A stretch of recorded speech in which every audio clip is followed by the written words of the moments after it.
Welcome everyone. We'll get started pretty shortly. We'll wait for folk to come into our virtual space and then I'll introduce Paul and we'll get the presentation underway.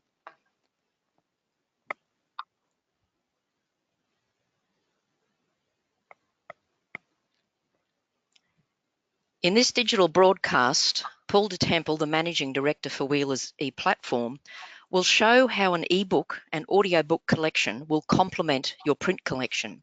He will share with us some unique benefits of these collections and also the simple steps that you can take to successfully get your students reading ebook and audiobook titles. I'm Karen Bonanno from EduWebinar and I will be your host for this broadcast and supporting Paul behind the scenes. Just a little introduction of Paul before we start. Paul has been the owner and director of Wheelers for 15 years and is passionate about literacy and learning. During that time, he's worked closely with schools and public libraries throughout New Zealand and Australia. And in 2011, Paul helped develop and launch the Wheelers ePlatform and has worked to ensure that the ePlatform collection of ebooks and audiobooks complement rather than replace print books in school libraries. Just some housekeeping.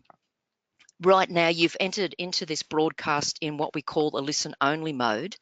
And it's necessary to do that so we don't get external noise and feedback with too many connections. But there will be an opportunity for you to participate. And on your panel there as an attendee, you'll see a little oval there with a question mark. If you click on that, that will open up the question box. And we encourage you at any time to enter your questions here. Paul will be stopping at certain times throughout the broadcast and he will address your questions. So make sure you enter them as soon as something comes to mind. After the broadcast, there will be the chance for you to give some feedback with an online survey. And then there will be a follow-up email and that will have a link to a certificate of attendance, also to a recording of this broadcast and the contact details that relate to Wheelers for New Zealand and Australia. So right now, Paul, I'm going to come over to you. So you'll see a little dialog box to share your screen.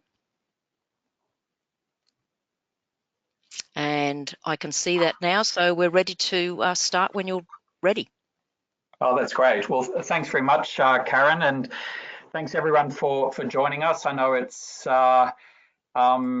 5:30 in East Coast in Australia and 7:30 in New Zealand, and I think there's a couple of people from the UK and Fiji, so I'm not 100% sure what time it is there, but anyway, welcome. So I'm going to obviously chat about ebooks and audio. I know there is a range of knowledge amongst the audience, meaning there's some that have had ebooks for some time and have a lot of experience, and there's also some who are very, very new. So I'm endeavouring to have a range of information in my presentation just to suit a range of knowledge levels.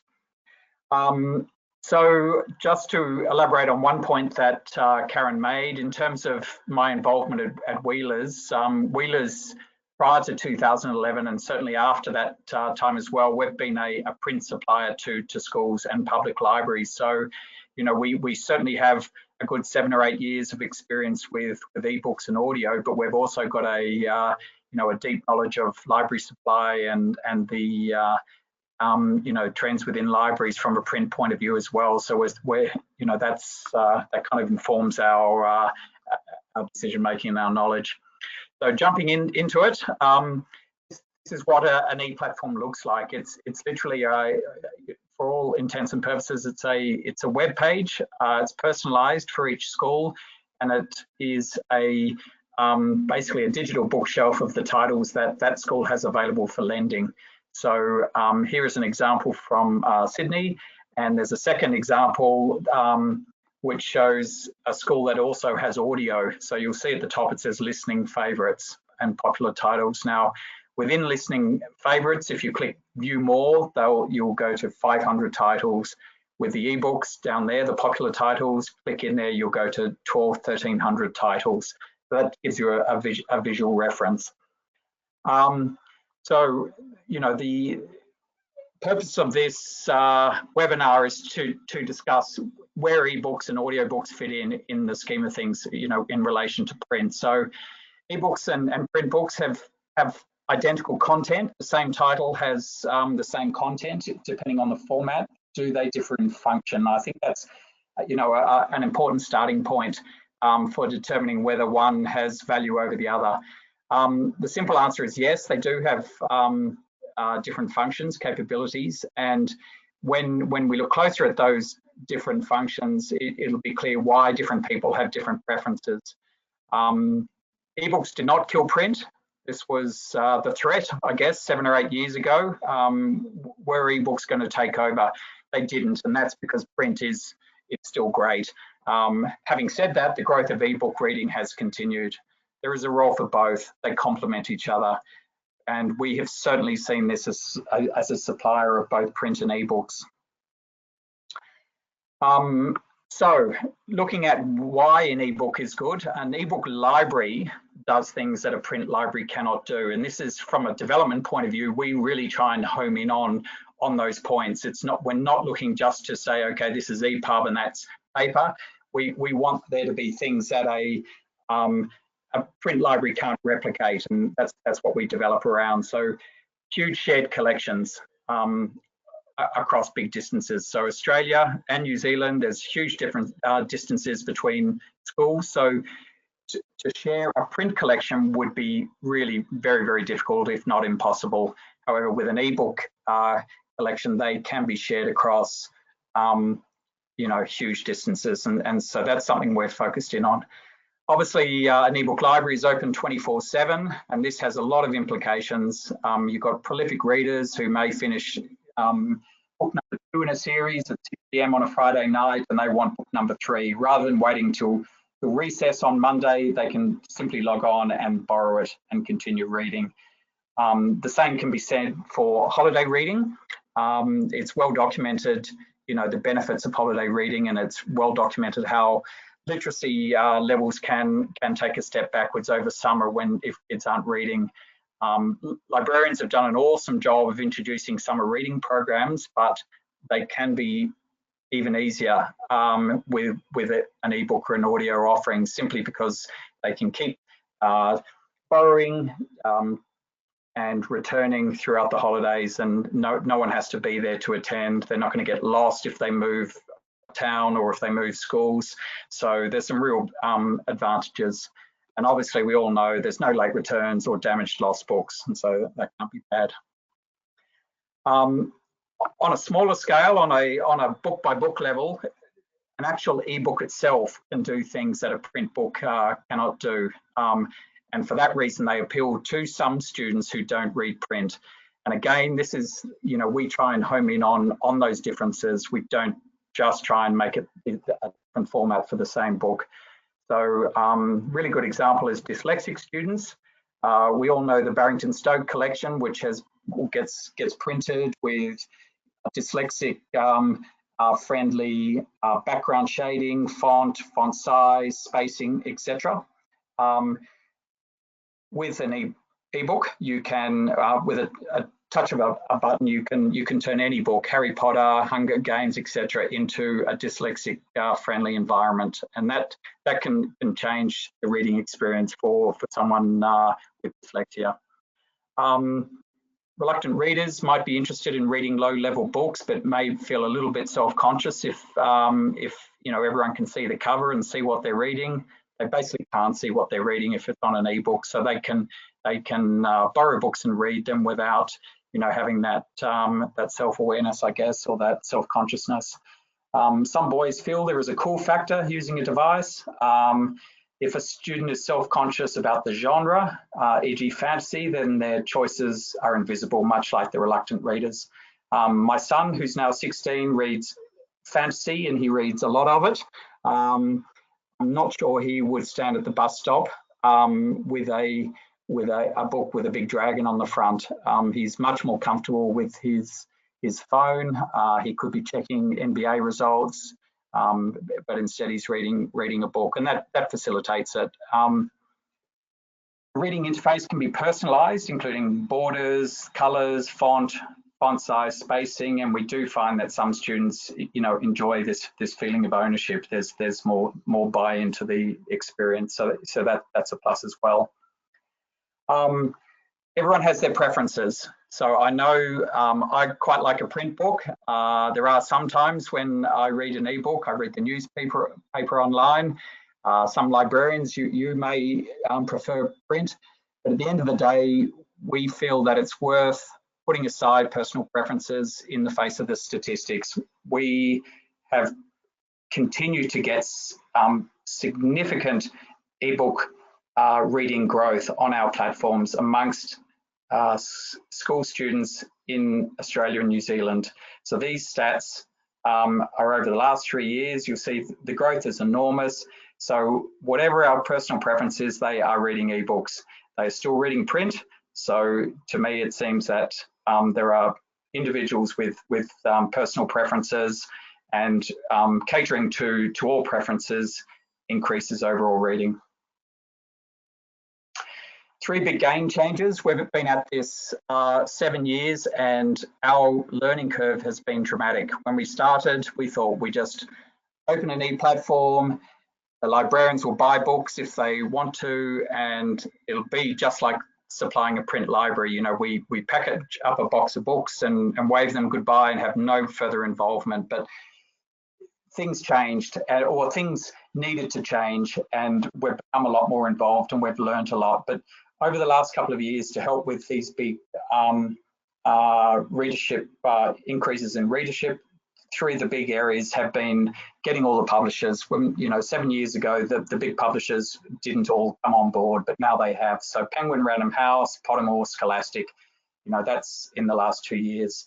The big shared collections, as mentioned, we just let librarians, buy their own collections in the past, and they certainly can do that. But we also make these big shared collections available. So day one of someone with an ePlatform collection, they can literally have 1,200 ebooks and 500 audiobooks day one. So it's a good way to start with a bang. The addition of audiobooks, which was about 18 months ago, that was huge as well. I mentioned that we have the vast majority of the popular ebook content, and there are a whole lot of brands that you'll recognise. So as mentioned quickly, the old way was library sets up their own private collection and runs with it.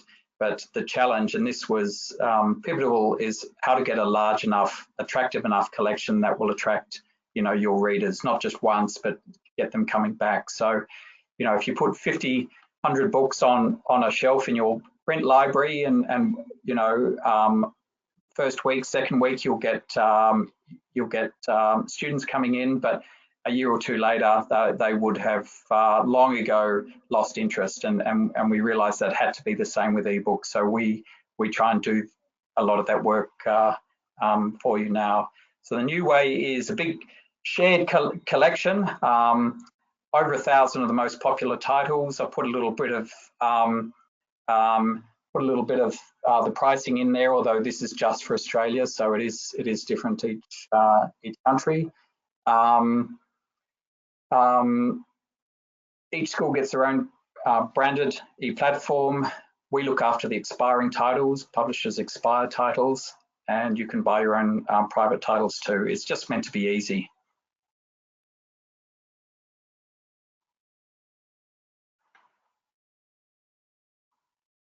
So how is this possible? To do it affordably, we simply just stack the most popular titles. We have a look at which titles are being reserved, and when there's a couple of reserves on, we add a copy. And so what it means is the most popular titles, which no prizes for guessing, include Harry Potter and Hunger Games, have the most copies, and we just look to match demand. And it means that we can have a really broad range as well, but not all of them will have 30, 50, 100 copies. So that's how it works. We work very, very hard on making it super simple. This is not a technology exercise, this is a book exercise. So to make that the case, it needs to be really, really intuitive, including for people who don't really love technology.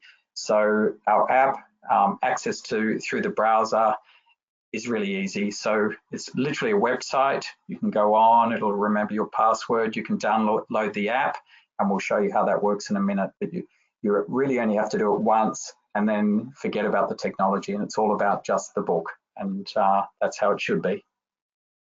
So this is what it looks like when you first open it. You'll see on the right, find your library.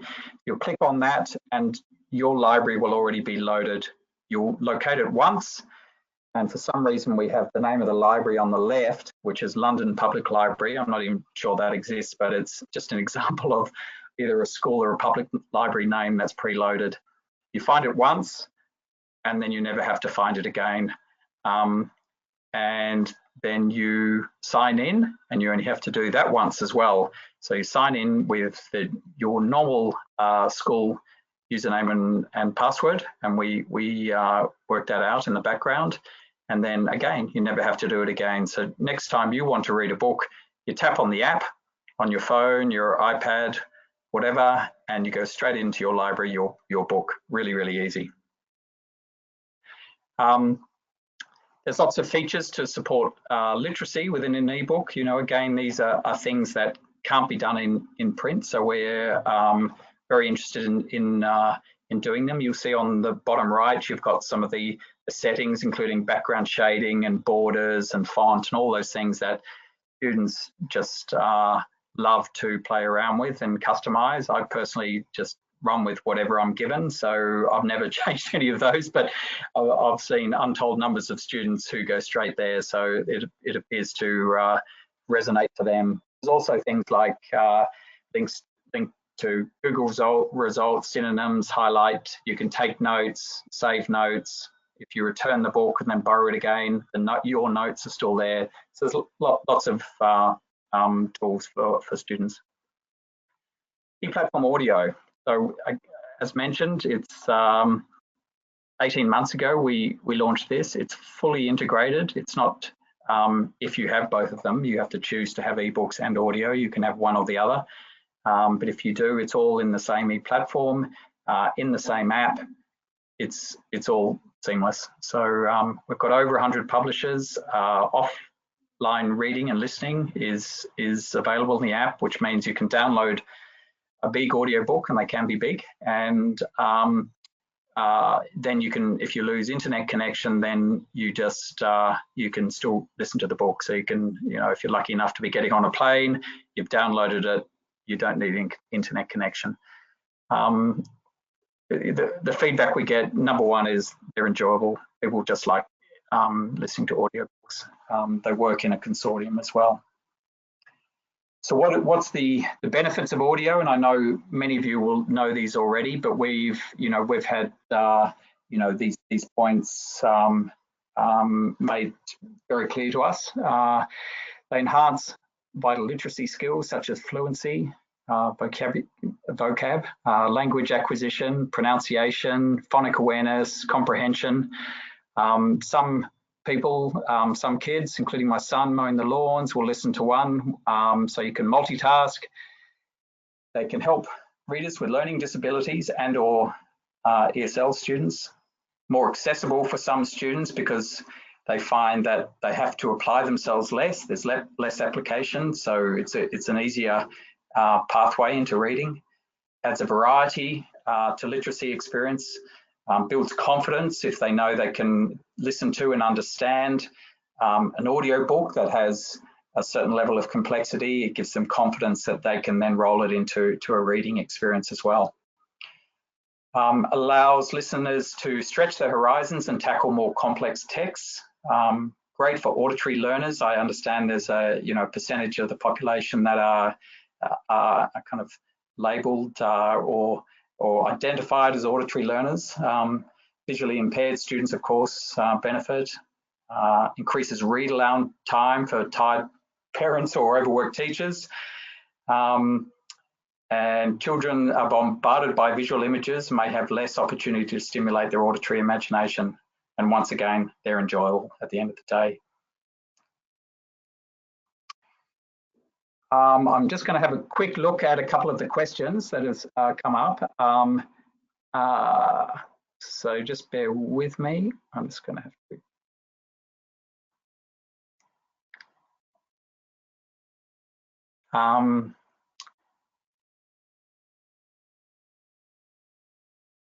So there's a question from Tokyo. Can we purchase these ebooks in Tokyo?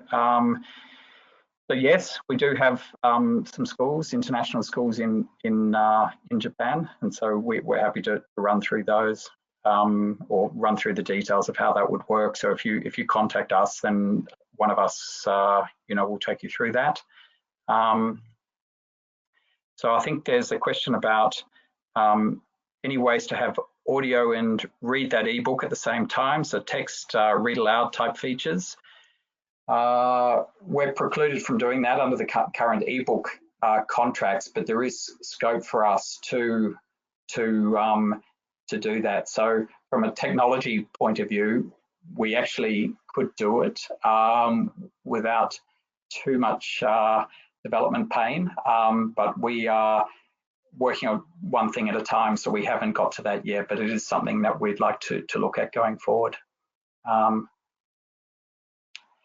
In terms of can you extend the loan for ebooks, audiobooks, especially for the special needs students? So on our shared platform, we've set the lending term at 2 weeks, and it's not possible to actually change each lending term, but you're very welcome just to borrow it a second time. So that happens all the time. Of course, students don't finish it in the time allocated, so they just borrow it again. How does the brain process audiobooks versus ebook print books? That is outside my capability, I'm afraid. I'm happy to look it up, but I don't have that knowledge at the moment. But it's an interesting question that I'd be happy to look into. And can we request you add titles to the consortium? Yes, you can. I would say 50% of the books on our shared collections have been requested, and we openly invite a dialogue with librarians. So please send them through. Okay, and I'll leave it at that just for the moment. There are some additional questions, but I'll get on with the presentation, the webinar. Right, so this is just a quick a snapshot of how the app looks when in the audio. But like I said, it's the same app, and you'll find the audio books alongside the ebooks. But when you click on it, this is the kind of the feature environment that you'll find. It's we're on to about version 3, and you'll recognize a number of the features there. They're meant to be super intuitive. Jump backwards 10 seconds, go forward 10 seconds. It is quite intuitive. So best thing to do is have a play around with that and see what you think. I'll describe it at the end of the webinar, but we've got a team of 5 tech service and customer service support. They're available on the phone and by email. So if you were unclear about anything during the course of this presentation or thereafter, you can ring them and say, look, Paul was confusing me dreadfully last night and I didn't understand something he was saying. Can you actually take me through it on the phone? And they'll be happy to do that. So the support around usability is there and available all the time. These are some of the audio publishers that we've got, but as mentioned earlier, we've got over 100 publishers, and this is about 12 months old, I think, this screen. So we've got quite a lot more titles as well. So some really good stuff in there. Now, this question, print library versus ebook library, and I'm ashamed to say we really, despite having been involved in both for such a long period of time, I really didn't sit back and ask the question. So what's the difference? How do we look at these two libraries to understand the key differences? And it's It's really simple, and I'm sure all of you have thought about it in the past, but with a print library, everyone in the school ecosystem, teachers, parents, and certainly students know how to borrow a print book. So, you know, the actual process is not in the least bit confusing. If you know, Johnny's mum is interested in him, you know, borrowing a book, she will very quickly say, why don't you go to the library and explain to your librarian that you're obsessed with skateboarding and that, you know, you'd like either a book on, you know, a non-fiction book or a fiction book. So they understand the process. The same cannot be said of an ebook library. When an ebook library is introduced into a school, basically no one knows how to borrow a book. So, you know, it's not a question of matching the student with the book. It's a question of how do you borrow a book? That has to be answered first before it can be, you know, given a chance. And so that it was a kind of a dough type movement, I've got to say, on my part, because it's kind of it's so important for the marketing and the introduction of the platform to understand it just doesn't have the same footing. So you know, since that time we've concentrated more and more on the, you know, the marketing and the launching, and we'll talk about that in a moment. So we do a lot of interviewing of successful libraries, those who have awesome stats, and there's no statistic or there's no KPI that we look at more closely as the borrowing stats, and that you saw those earlier on, how we've got that 80% growth per annum, and that's because we really look into, you know, this question on a per school basis. So I've got 7 do's here for marketing, but really, if all you took away was number 1, then you would have 95% of the answer. The way successful schools have time and again managed or achieved their success is to get everyone in their ecosystem, students and teachers and parents, to download the app and borrow one ebook. And once they have done that, the mystery around ebook lending is over. And all it becomes is, they're the books that are available. Which one do you want? And then at that point, it's the ePlatform is on a similar footing to the print library. And so if any of you are considering, you know, how to market, then, you know, that's the special sauce. There are lots of other ways too that help support, you know, that initial launch, like, of course, having links on the school website, having it on the front page and having it top right is great, and lots of schools do that. Physical promotion in the library, we provide a lot of posters, shelf wobblers, stickers, bookmarks, etc. And we provide all of those for free whenever you register. And we can give you top-ups as well, again for free. So, you know, that's important. Present and promote to the staff. You know, if you are open to it, interrupting a staff meeting and say, look, can everyone, you know, pull out their phones and I'm going to take you through the 3 steps that are involved in borrowing your first ebook. And next time you look to borrow your ebook, an ebook, you don't have to do those 3 steps. It's really simple. So download the app. You know, you have to find the app, download it, find your school just once, enter your username and password just once. Next time, click on the app, straight into your school library. Present to parents and caregivers. They are influencers too, school newsletters, and if BYOD schools, make sure the app is added. You'll be surprised that doesn't happen all the time. Okay, the don'ts. Don't rely on the OPAC. Don't rely on your school catalogue as your sole means of promotion. A lot of the books we have are popular fiction, and students find them through browsing. So OPAC, we've actually looked into it closely, and accounts for less than 5% of the originating lending from an ebook platform. It's not as important as you'd expect. Don't rely on telling students, parents and staff about the wonderful new e-library. They need to actually experience it. They need to borrow that ebook. If you just tell them, there's a big step in between them borrowing a book and, you know, and the knowledge and what you told them.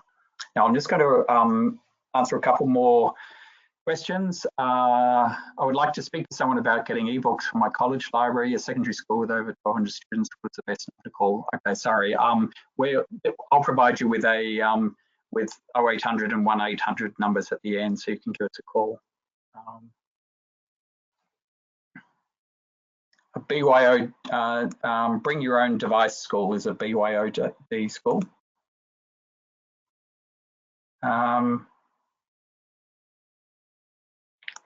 Can we request audio titles that complement print books that students with reading difficulty have to read? Yes. So yes, you can request those. There is, you know, in the world of print, there's 10 million books in print. In the world of ebooks, there's 1 million books available. In the world of audio, there's about 100,000. So it is, the range of books available in audio is less than you would find in print, and less also than ebooks. So by all means, contact us, but yeah, there will be limitations. Is there a move by publishers to make ebooks available more quickly? Not as far as I know. Not as far as I know. I know that a couple of the major publishers do delay a month or two. Random House used to delay it 2 years or even 3 years. It was terrible. Now it's 3 months, I think. So apart from that, I haven't heard of any changes that are going to be made. Okay, moving on. So here, this is just indicating that we take the marketing very, very seriously. We know that if you're successful in your marketing, if you're able to launch it well, you know, your lending stats will be great, and you'll be super happy. And that's what we're trying to achieve. So we have some great marketing materials, and we update those based on feedback. So here's some of the newer range, and this is available in posters and bookmarks and other formats. And we make those available too, and in digital formats too, so you can use on your school website. Other ways of promoting involve literacy teachers. So I mentioned earlier about the dyslexia settings. So it's literally, you tap on in the settings, there's apply dyslexia settings. You'll see on the right, shaded yellow. You tap through and you'll find 5 different options, different combinations that are known to work well together. So once a student settles on the settings that they like, they leave it, and every other book from then on that they borrow and read, every other device they go on to and access, you know, their books, these settings will apply. They'll be in place until they change them back. So, you know, that's a permanent thing as far as they're concerned, which is great. Involve the English departments. You know, I know everyone's got access to the Gutenberg titles, but we make them all available, and 100 copies of each, and they're all free. So, and they're all in a really easy to use and access app, and you can see the stats about how many have been borrowed, etc. So involve your English departments, make it you know, clear, you know, that they have access to these things, and if school students are having more than one department, you know, speak to them about this, you know, this resource, this reading resource, and it will be better used. So involve the English department as well. The admin area is just visible to the administrators. So you as librarians will have an admin password, and you will get see this tab, whereas no one else will. And within that tab, you'll see that there are quick start video basics. So you'll get a little video demo, 2 or 3 4-minute video of that area. But you'll also be able to do things like drill down into reports about usage. You'll be able to get a MARC record export with links to import into your library management system, and we can help you with that. We can even do it for you, if the truth be known. So, you know, there's a lot of support around those things. But you know, given we're a library platform, we cater to those types of things very well, and we understand them well. All of the titles have SCIS records already, so we cooperate with SCIS directly and ensure that all of the shared collections have SCIS records. And so you'll be able to use, your library management system in the same way as you do with your print collection. You can restrict by year level. So if a book you want the book in your library, but you feel that it's perhaps inappropriate for some of the younger students, you can restrict to who can borrow it. And there's a great control environment for that. So there's lots of good stuff in the admin, and we can go through that with you.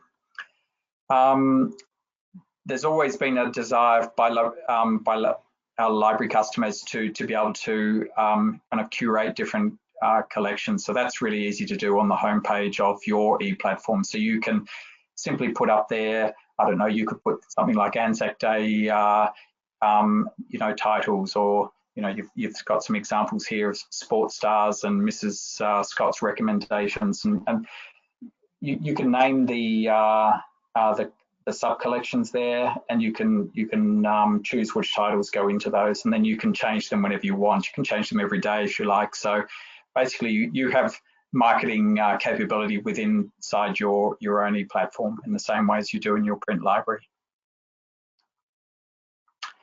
There is a shop, so the shared collections have a lot of the popular titles, but there's scope for you to go in and choose others too that may be less mainstream. So that's a library focused shop that's very intuitive as well. So just very quickly, different pricing for different countries. So just as a bit of a benchmark, here's the Australian pricing. And that's for access to the whole shared collections for 1 year, audiobooks, ebooks. There are small school plans, which are 50% of that pricing. We do have a term 4 offer now, which is basically register for either ebooks or audio, and you get the collections free until February next year. And at that point, your annual contract starts. So that's always very popular in 4th term. So contact phone numbers, you'll find this on any of our websites too, but for Australia 1800, New Zealand 0800, obviously the email address, for anywhere. So there's a variety of ways of contacting us, and we certainly welcome you to reach out to us. I'll put the ebook loan growth in there again because I really think it kind of it's so important, I guess, to your view of where ebooks or whether ebooks can play a role in your school. At the end of the day, some students simply prefer them, and students are reading them, and for that reason alone, I would I guess suggest that they're worth considering closely, because you would cater to different students in a complementary way. I mentioned earlier we've got 5 full-time tech support, and they cover between 8 AM and 8 PM, Australia and New Zealand, and you can call them on the same numbers. So like I said, if there's anything that I've made confusing, which is highly possible, then please ring up for clarification, and our support team would love to help. Now this is just a little snippet with Matt Gilmore, who's our other director apart from me, and who leads the charge on all things technical. He has been busy over the last 6 to 8 months, and he's developed an e-textbook platform called Bookhive. This is just a FYI. So it is very intuitive. It's a very smooth operating type environment. It's fully integrated with our ePlatform, so the books can be shown in an adjacent view. It is secondary schools only, and we're looking to roll that out into next year, with some schools starting pilots this year. So that's I thought I'd just give you a heads up on that, because it is brand new. This is how it looks. This is just with the textbook view, and then you'll see the ePlatform library appearing at the top for a school that does have the ePlatform library. The textbooks use a different app that are focused on the attributes of a textbook. But that's it for the presentation. So thank you very much for listening. Please don't hesitate to get in touch with any questions. I'm going to answer a few more questions now, if you like.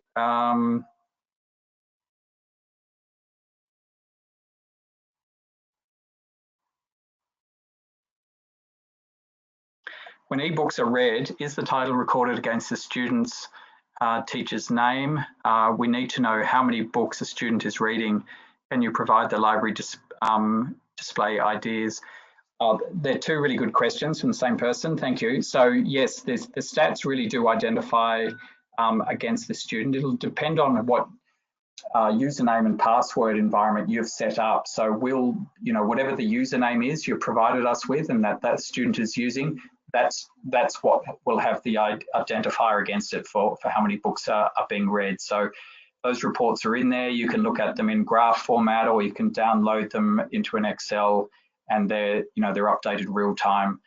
Can you provide the library display ideas? Yes, absolutely. And in fact, we do small weekly videos which basically profile successful schools and show how they have approached their promotion, including their displays. So and we've got an archive of those as well. So we absolutely like to contribute on that front, and in particular by profiling the schools that have been very successful in different ways. Would you consider allowing a school to borrow more than one copy of a title at the same time if several copies are available?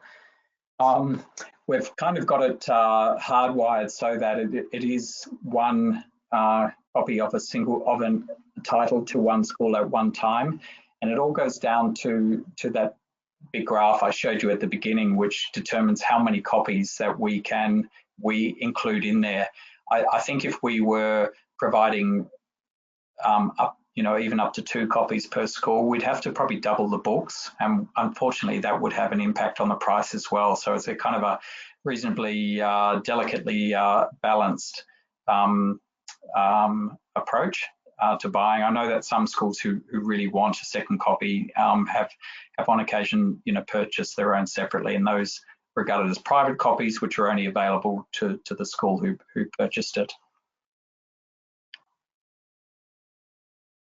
eBook loan stats, is this just your natural growth through more schools? No, it's not. It really isn't. It's we didn't have an app 2 or 3 years ago, not our own one, and that has made huge differences. And the shared collections made huge differences because so many more of our schools just had 1,200 awesome books, and almost very, very few schools had that many great books that they had purchased themselves. Audio was a big one, and also the introduction of Penguin, Random House, Scholastic, and Pottermore. We didn't have those 2 years ago as well. So no, it's the environment, usability has improved. We've concentrated very, very hard on helping with the marketing. We only discovered that the most successful schools got everyone to borrow a copy of the book in order to teach them. We've only started talking about that 18 months ago as well. So no, a lot of things have improved. We've lifted our game. We've improved our communication. The content is better. So everything is improved. So it's a lot of small things have changed and improved.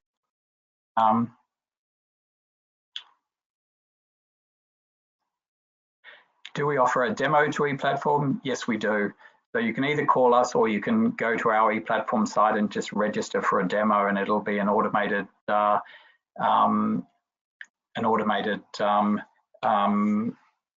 link that will be sent to you. There's a big OPAC question, which I'm a bit worried about.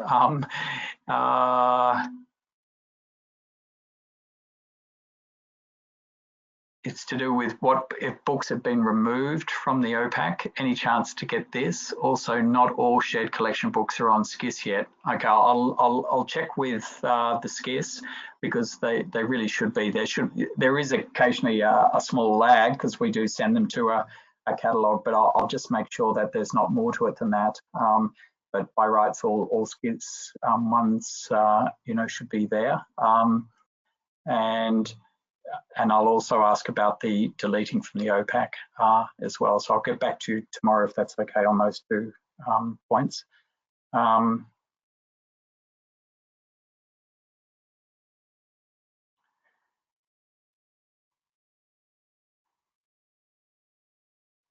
In terms of logging in Google credentials, if you could, contact our tech support. I'm pretty sure we've used every which way of authenticating, and I'm sure we could, do that as well.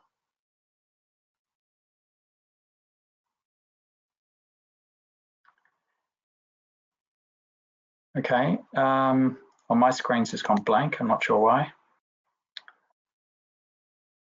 Oh, there we go.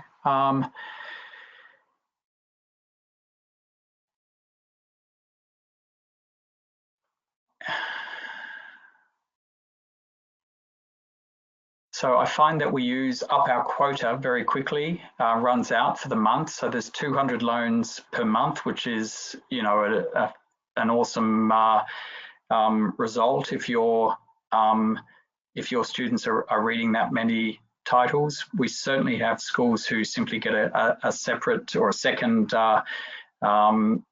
version of ePlatform and therefore have 400. But if your students are taking books out and returning them without finishing them, then I absolutely, I think having a chat with them and saying, please take out books that you're intending to read. I don't know if that's the question, but do call us on that and we can work through any other scenarios that we've heard of.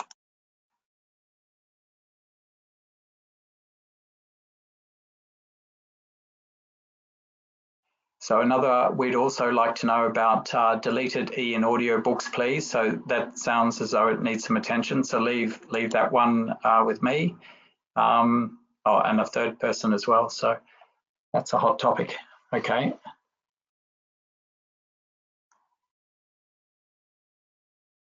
And there's a question about patron fields for class as well as year level, so that I can get borrowing reports by class instead of just year level. Look, I think that's that's a really good question. It's something that we have been working on for the textbook platform, I must say. So let me reconvene with my crew tomorrow, and we'll speak to each of you directly and provide more fulsome responses to those questions. Can you use a Kindle is another one. We can when there's a browser involved. So I think their browser is called Silk, so it needs an outside digital connection or a internet connection. They work pretty hard to make it a closed environment. So at one point we had an app, but they disabled it. So I think it's now for when it's got browser access.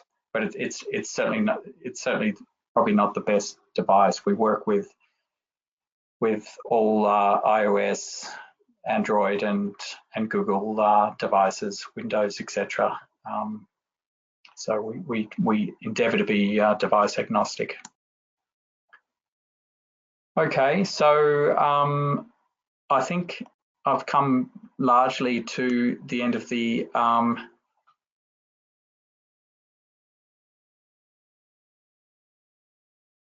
Oh, okay. One last question here. Did I get that right, that we can only borrow 200 a week? So it's 200 books per month. And so if everyone is borrowing at the same time, then you've got a fabulous reading environment, student environment. But there is a limit, and that's because it is a shared collection.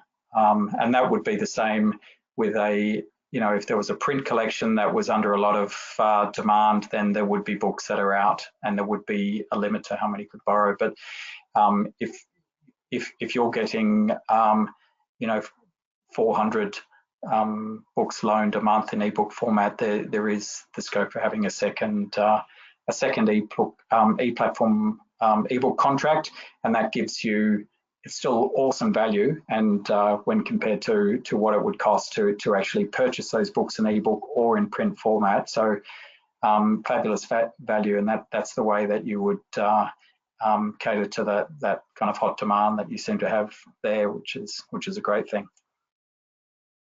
Can we provide our slides? Yes, I think Karen is going to. I understand she may be providing the slides along with this. You get to hear my voice again too, unfortunately, I'm sorry. So that will be included as well, and that'll come as a file to your email following, given that you registered.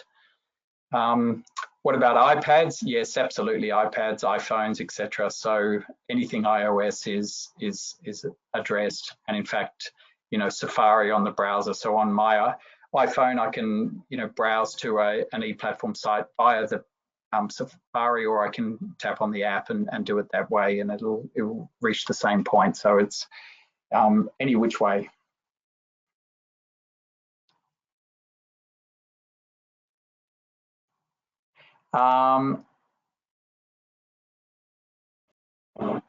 You said to get them all to borrow once to see how it is done at the start. So we would have to do it in sessions. We actually raise the limit at the beginning so that you can push it harder. So that's a little inside track there.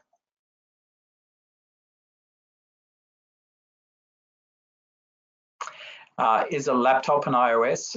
So it's basically the Apple operating system. So that refers to the phones and the tablets, I understand. So it works on a laptop, it works on a phone, it works on a tablet, whether that is a you know, an Apple or a Windows or whatever. So it's super flexible. So the only area that there is a little bit of issue is with Kindles when there is no browser environment on that Kindle. So everything else you should feel pretty confident that it will work fine, and our tech service guys will help with that.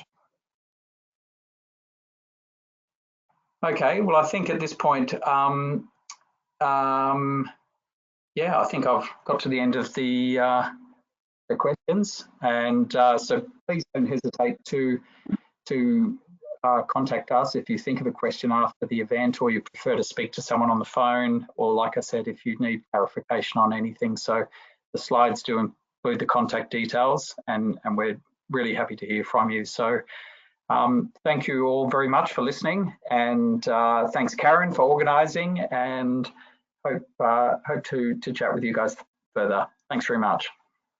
Thanks, Paul. There will be a follow-up email, folks, and you'll get all those details that Paul has mentioned, and also to any of the questions that haven't been covered in full for you. That information will go to Paul and his team, and they'll be able to follow up with you. So thank you very much, Paul, for giving us that overview, and we wish everybody great success as you step forward with adding this to your print collection. So thanks, Paul. Thank you. Thanks very much.